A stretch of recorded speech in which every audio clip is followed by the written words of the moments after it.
Sebentar ya, tunggu. Ini ada chat masuk, saya harus baca dan jawab dulu.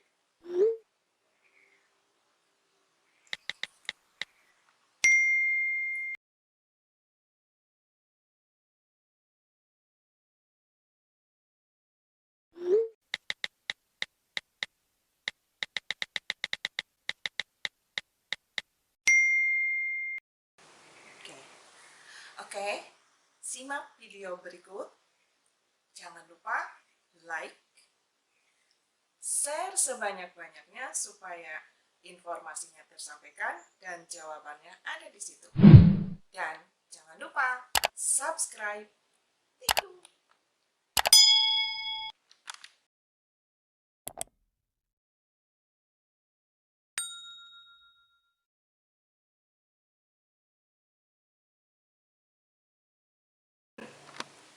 Aduh, sebentar ya, tunggu lagi. Ini ada lagi chat masuk nih.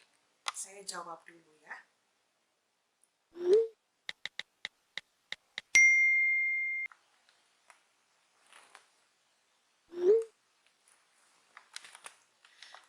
Oke, simak lagi video berikutnya. Jangan lupa share sebanyak-banyaknya, like and subscribe. Thank you. Assalamualaikum warahmatullahi wabarakatuh. Oke, kita lanjutkan. Tadi keburu ada chat masuk dan kita tunggu dulu. Tadi baca dulu chat masuk. Terus ada beberapa pertanyaan. Ada 2 pertanyaan yang akan kita bahas. Yang pertama terkait dengan bagaimana sih Bu membuat misalnya proposal dan juga misalnya nanti laporan tugas akhir, misalnya skripsi atau tesis, misalnya seperti itu. Yang kedua, tadi juga ada chat lagi terkait dengan laporan akhir semester. Ini tentunya terkait dengan mata kuliah tertentu yang sedang diampu pada saat ini.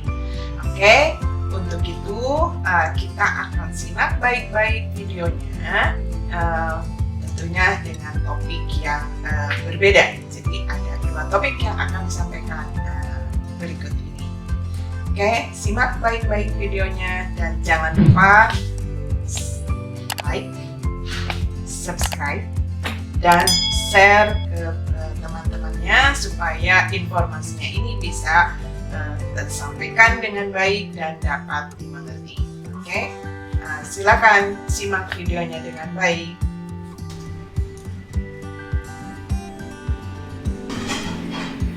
Oke, kita akan membahas satu persatu ya dari chat yang tadi masuk terkait pertanyaan. Nah, kalau untuk ini adalah terkait dengan pertanyaan struktur pelaporan tugas pengganti ujian, terutama terkait dengan mata kuliah Acuan Perilaku Ekonomi dan Bisnis atau APEB.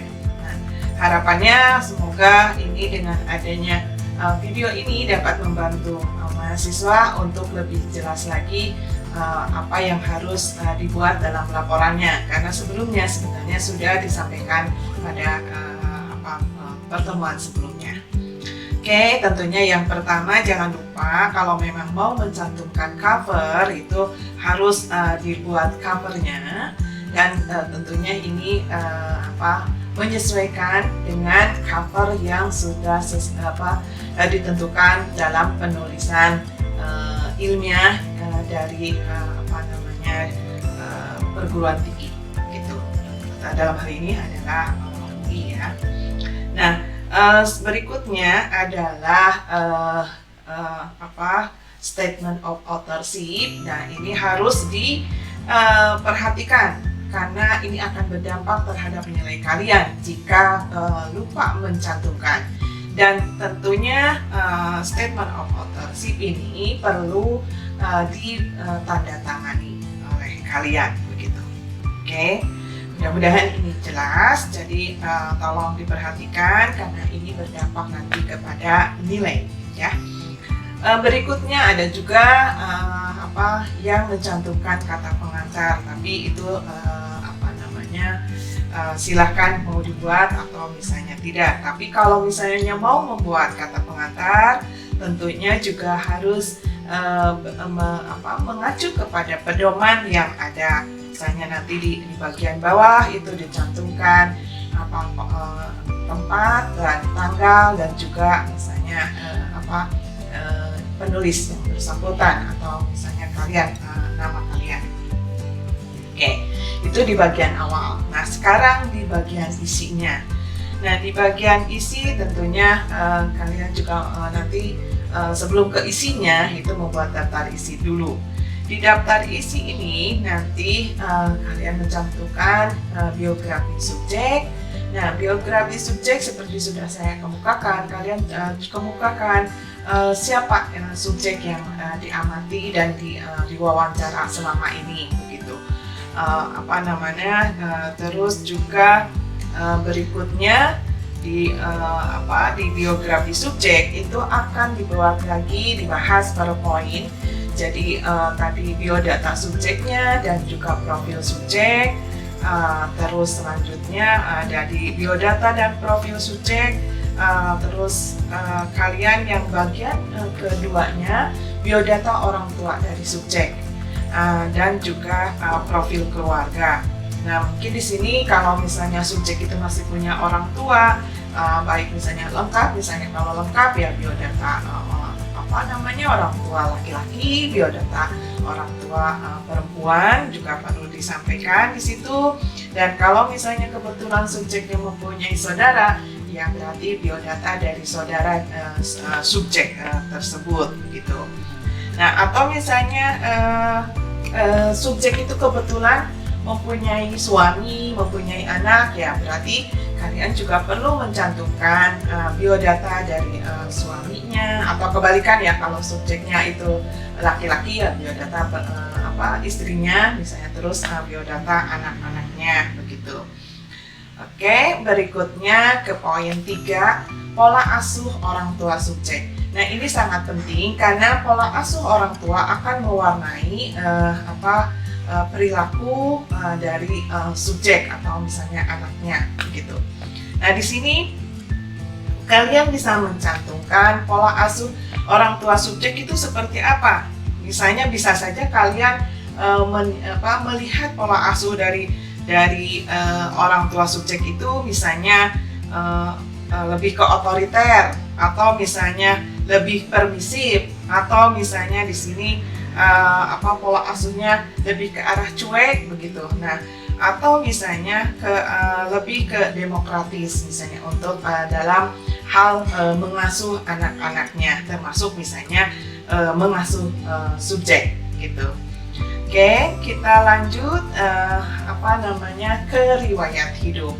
Nah, riwayat hidup ini tentunya menceritakan riwayat hidup dari subjek, misalnya dari kecil, terus misalnya sampai bisa kalian lihat juga siklus hidupnya ya selama ini, begitu, sampai sekarang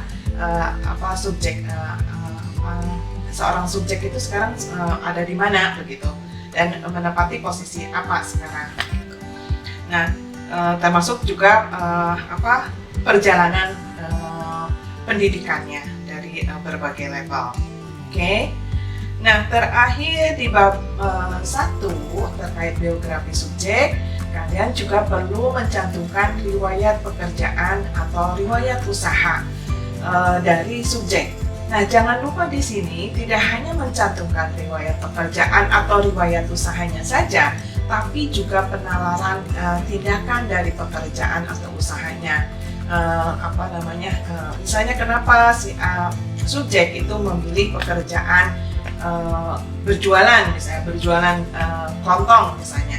Nah, itu alasannya apa?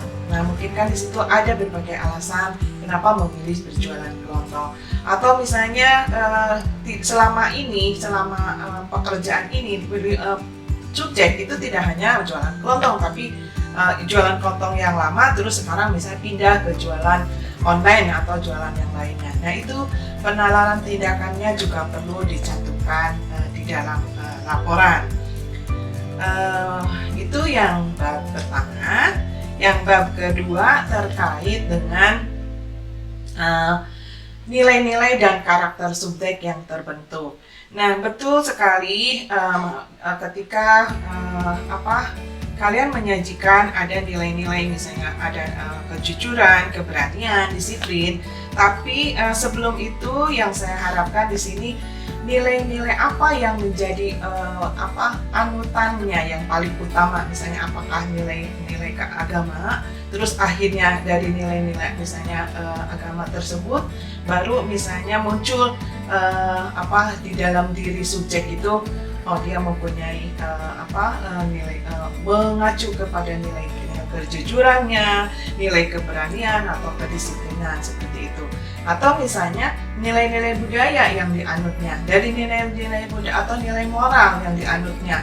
Nah, sehingga misalnya muncul ada etika, sopan santun dan sebagainya. Nah, itu jadi yang muara yang paling besarnya dulu yang ingin saya kalian juga masukkan, selain misalnya terus nanti kejujuran, keberanian atau disiplin, misalnya kerja keras. Karena semua itu pasti akan ada muaranya. Apakah misalnya karena nilai-nilai agama yang dianut sehingga karena misalnya di agama misalnya itu seseorang dalam melakukan kegiatan ekonomi dan bisnis itu harus jujur, dan maka dia akhirnya memegang nilai itu begitu. Nah, begitu juga misalnya dengan nilai moral. Nah, karena misalnya orang itu harus bermoral tinggi dan harus menjunjung etika, maka subjek memegang atau mengacu kepada nilai-nilai etika, sopan santun seperti itu. Jadi tolong yang muara paling besarnya itu dulu baru diturunkan. Nah, terkait dengan karakter juga ini ya tentunya sudah sebagian besar sudah bagus ya penyajiannya. Nah, karakter dari si subjek itu seperti apa gitu? Apakah memang karakternya itu lebih mempunyai karakter yang tanggung jawab, atau misalnya karakternya itu pekerja keras, atau misalnya karakternya itu memang tidak mengenal lelah misalnya, atau misalnya karakternya mandiri. Itu bisa itu hanya contoh, jadi bisa berbagai karakter ya di situ. Orangnya misalnya karena bekerja keras, terus karakternya berjiwa besar atau yang lainnya, itu silakan dieksplor lebih lanjut tergantung dari pada subjek yang kalian amati atau observasi. Oke, itu bab 2. Dan bab 3 ini sebetulnya tidak terlalu banyak masalah di kalian yang terkait dengan deskripsi setting. Jadi ada 2 di sini yang perlu disajikan, yaitu setting visi. Nah, di sini misalnya kalau bangunannya usahanya offline, tentunya ya perlu disajikan bangunannya seperti apa, terus tempat kegiatan ekonominya itu seperti apa. Terus ya bisa saja difoto nanti dilampirkan, dan tentunya lampiran juga perlu jadi tidak usah terlalu banyak, bisa 1 halaman cukup 4 foto gitu. Nah, terus misalnya bisa juga dengan peralatan yang digunakan, kondisi fisik lokasi kegiatan ekonomi, terus bisa juga letaknya atau keberadaan dari apakah misalnya di situ ada lagi nggak usaha-usaha kegiatan ekonomi lainnya misalnya. Nah, itu yang terkait dengan setting visi. Nah, kalau misalnya setting sosial ya ini terkait dengan keadaan sosial yang ada di sekitar subjek gitu. Apakah misalnya di sini bisa mencakup ciri-ciri sosial pelaku kegiatan ekonomi lain di situ, terus bisa juga kecenderungan dari waktu kegiatan ekonomi yang dilaksanakan seperti apa, terus ciri-ciri sosial pengguna kegiatan ekonomi yang dilakukan, atau misalnya ini juga perlu disajikan hal-hal yang terkait dengan misalnya di situ ciri-ciri masyarakatnya seperti apa, apakah misalnya satu etnis saja atau misalnya beragam etnis, dan yang dominan itu apa begitu. Nah, yang ketiganya bisa juga di sini dicantumkan terkait dengan alasan pemilihan lokasi usaha ya, di bab deskripsi setting juga bisa dicantumkan alasan pemilihan lokasi usaha. Kenapa misalnya subjek itu memilih lokasi usahanya di daerah tersebut gitu. Nah, pasti tentunya ada alasan-alasan yang dimiliki oleh subjek. Terus selain alasan pemilihan lokasi usaha, juga alasan penentuan tempat usaha, misalnya seperti tempat usahanya, kenapa misalnya di daerah tertentu. Nah, itu kalau misalnya ada seperti itu, ya tolong digali lebih lanjut. Nah, kalau yang bagaimana Bu kalau yang online, ya tentunya online juga pasti ada yang perangkat fisiknya juga ya, tentunya terkait dengan perangkat fisik yang untuk digunakan secara online gitu. Oke, itu hanya menyajikan sekilas kembali terkait dengan bab 3. Nah, bab 4 yaitu tindakan subjek dalam menjalankan usaha. Di sini ada 3, yaitu lini input, lini proses, dan lini output. Nah, di dalam lini input di sini perlu dilihat dari aspek tenaga kerjanya, dari aspek modal, dan juga dari aspek bahan baku yang digunakan begitu dalam melakukan tindakan ekonomi atau bisnis begitu. Nah, di sini juga kalau misalnya kalian memang mau menyajikan strategi dalam berusahanya juga bisa dimasukkan di sini begitu. Strategi berusaha dalam memilih dalam menentukan tenaga kerja, dalam menentukan modal, dan dalam menentukan bahan baku begitu. Itu terkait dengan lini input.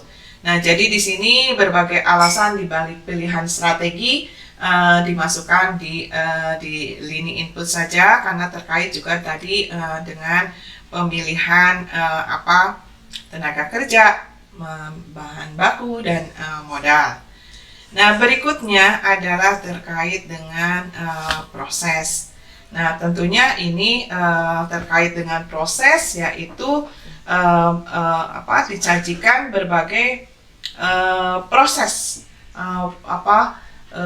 subjek dalam melakukan ekonomi dan bisnis begitu ya. Nah,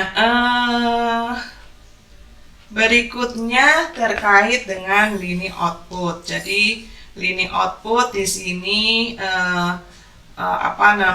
misalnya sebentar saya sekalian mengoreksi catatan lapangan dari yang sudah kalian buat begitu. Jadi di sini kalau lini proses berarti tadi langkah-langkah apa yang dilakukan dalam proses produksi atau menghasilkan misalnya produk yang akan dijual nantinya begitu. Jadi tolong dicantumkan di sana. Dan sekarang lini output ya penjelasan mengenai outputnya itu sendiri begitu.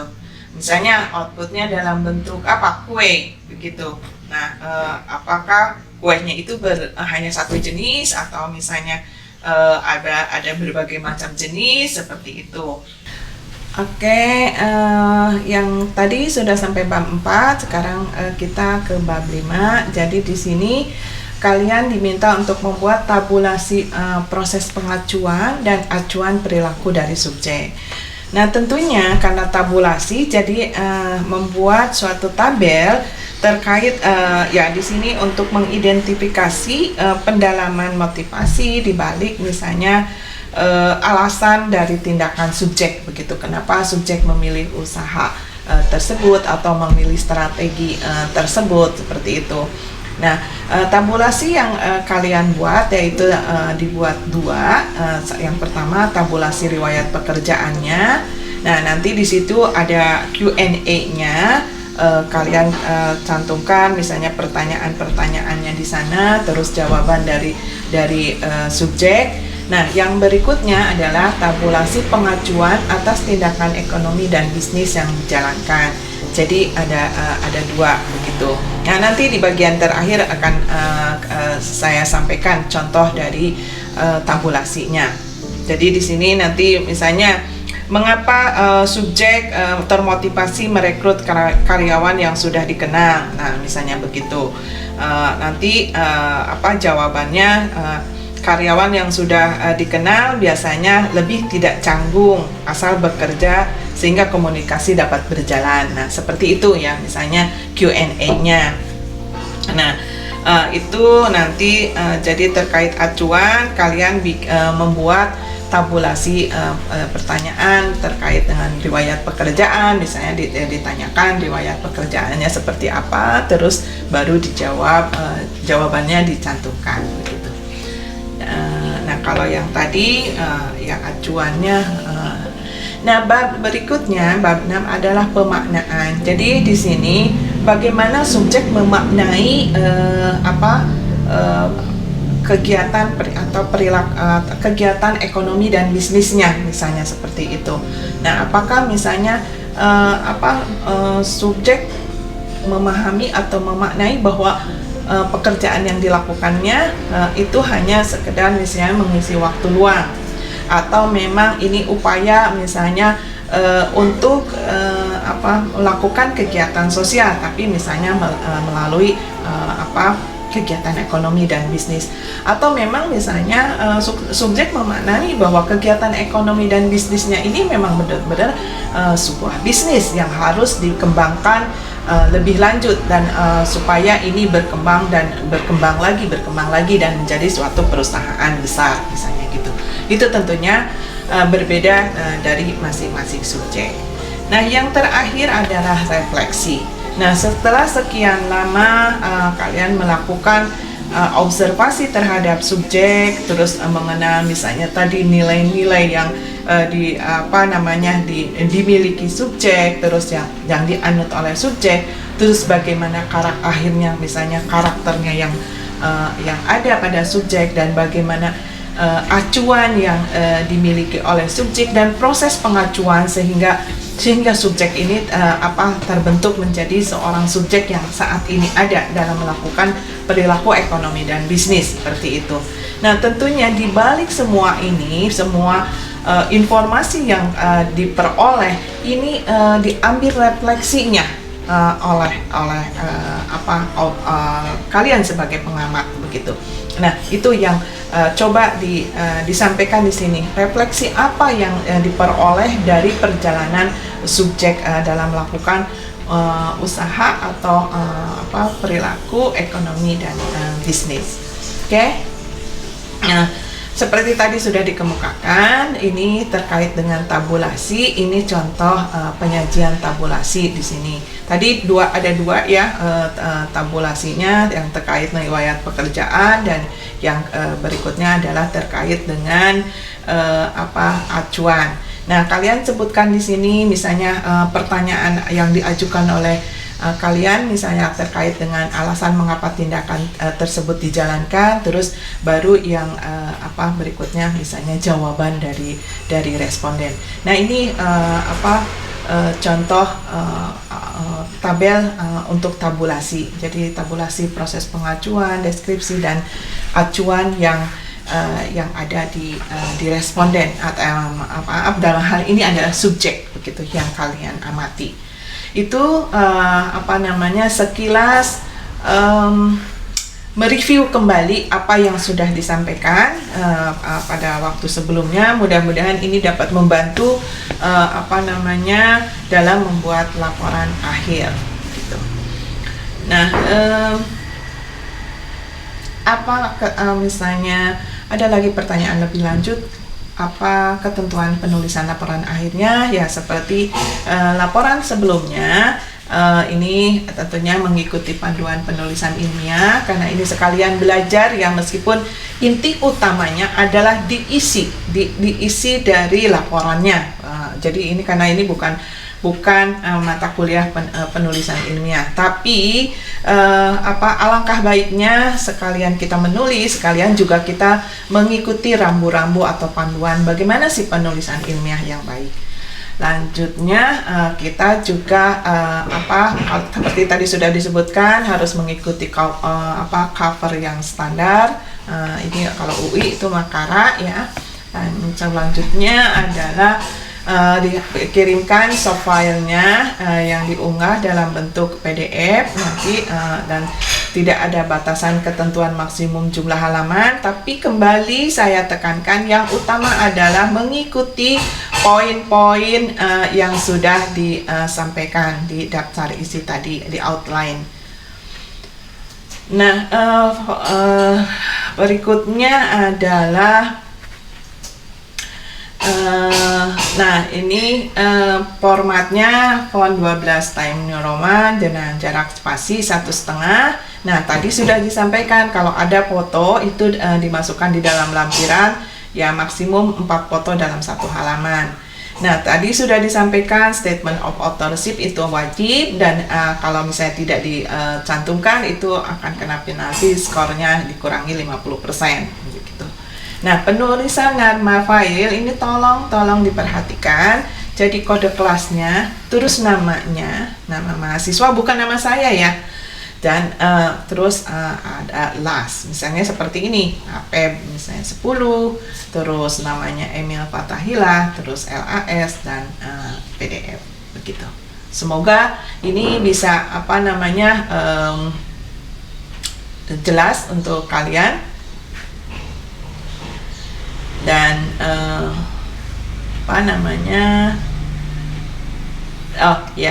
satu lagi ini yang penting, jangan lupa ini diunggah pada tanggal 19 Juni pagi, periodenya antara 9 sampai 12 pagi ya, 12 siang gitu. Jadi tolong diperhatikan waktunya, unggah di Google Drive nanti yang akan di-share linknya. Dan ini juga patokan waktu menggunakan daftar waktu submit. Mohon diperhatikan juga jangan mepet waktu.